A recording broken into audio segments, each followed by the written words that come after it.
Bonjour l'Afrique, voici Business Africa sur Africa News. Je suis Ignatius Anor, en vitrine.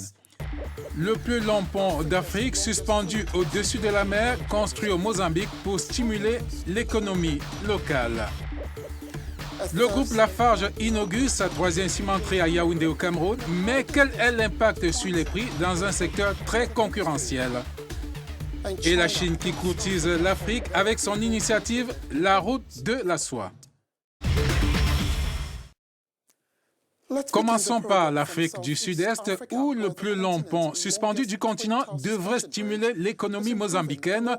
Le projet de plus de 785 millions de dollars devrait non seulement favoriser la réduction des tarifs de transport encore élevés, mais aussi favoriser les gains de temps. Michael Dibi et Chancellor Lembe soulignent que le projet est aussi source d'emploi et de formation professionnelle pour des milliers de Mozambicains.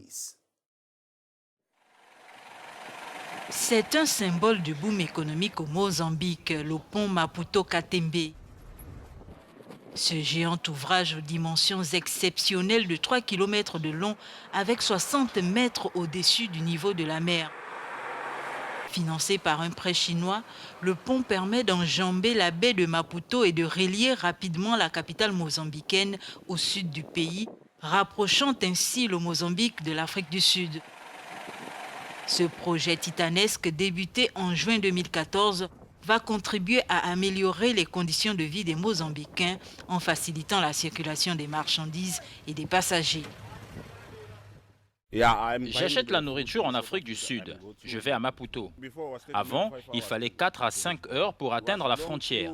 Il y avait une longue file d'attente et la route était mauvaise. Mais maintenant, c'est facile. Inauguré en novembre dernier, le coût de la construction de cette infrastructure s'élève à 785,8 millions de dollars, dont 95% du financement est assuré par la Chine sous forme de prêts préférentiels et de prêts aux acheteurs. Selon les promoteurs, le projet a créé jusqu'à présent 3 788 emplois pour la population locale et offert des possibilités de formation professionnelle à des milliers d'employés locaux. Le groupe Lafarge a inauguré sa troisième cimenterie au Cameroun. C'est une première pour la capitale Yaoundé. La société industrielle française a déjà 2 usines à Douala et Figuil dans le nord du pays. Le marché du ciment est largement dominé par Cimaf Cameroun, Mira Cement, Dangote et Metsem dans ce pays d'Afrique centrale. Pour les analystes, l'industrie du ciment a connu une année 2018 difficile, mais elle espère un rebond cette année et au-delà. Delafin Jolsim est directeur du groupe Lafarge en charge de l'Afrique centrale et de l'Ouest.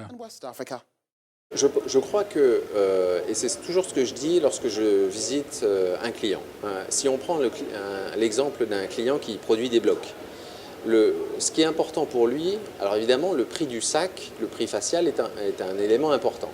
Mais l'élément le plus important, c'est d'une part, combien de blocs pourra-t-il produire avec ce sac, et d'autre part, quelle sera la qualité des blocs produits. Parce qu'aujourd'hui, le marché camerounais de la construction se transforme et devient de plus en plus sophistiqué. L'usine devrait produire 500 000 tonnes de ciment par an, avec de nouveaux types de ciment en termes de résistance grâce à une technologie de pointe, indique la société.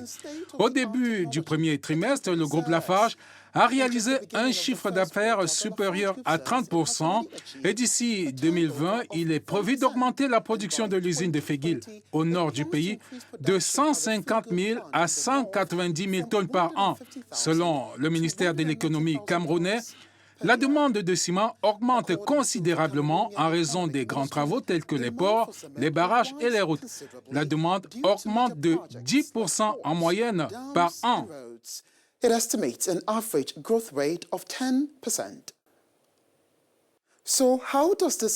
Alors, comment cela affecte-t-il les prix face à une concurrence intense? Martin Ogbazing est économiste camerounais. Je lui ai d'abord demandé si cette usine de ciment est symptomatique de la croissance du marché au Cameroun, puisqu'il s'agit de la troisième usine de ce groupe, avec des investisseurs comme les cimenteries Dangote et d'autres déjà sur le marché.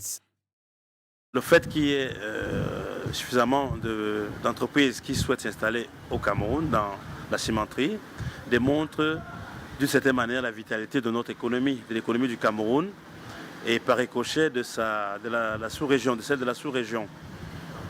Parce que comme vous le savez très bien, lorsque le bâtiment très pays va, l'économie va aussi bien. Donc d'aujourd'hui, le Cameroun est certainement, à travers tous ces projets structurants, un pays qui est amené à consommer du ciment dans la réalisation de tous ces projets-là. Donc naturellement, le fait que Dangote soit là, le fait que CIMAF soit là, déjà ils sont 4, et Metsem déjà aussi, ils sont 4 aujourd'hui avec Simencam, démontre à suffisance que notre économie est en train de progresser, même si ça ne se voit pas. Mais vous savez que quand le bâtiment va, c'est tout ce qui va avec. C'est la consommation qui repart, c'est l'économie qui repart, c'est le chômage qui baisse. Comment ce dynamisme impacte-t-il les prix du ciment sur le marché? Il est clair que dans la logique économique classique, le fait qu'il y ait beaucoup d'offres devrait normalement faire baisser les prix. Mais vous voyez, nous sommes un peu dans une sorte de marché oligopolistique, c'est-à-dire où une poignée d'entreprises gère tout un secteur. Et naturellement, nous devions aujourd'hui arriver au Cameroun à un prix relativement bas du sac de ciment, ce qui n'est pas le cas aujourd'hui. Donc, il se pourrait que cela est dû aux premiers arrivés. C'est-à-dire que ce n'est pas des barrières qui sont mises de façon transparente, clairvoyante aux yeux de tout le monde à l'entrée de d'autres entreprises, mais c'est une forme quand même, je peux dire, de dictature de ceux qui veulent entrer dans ce secteur-là.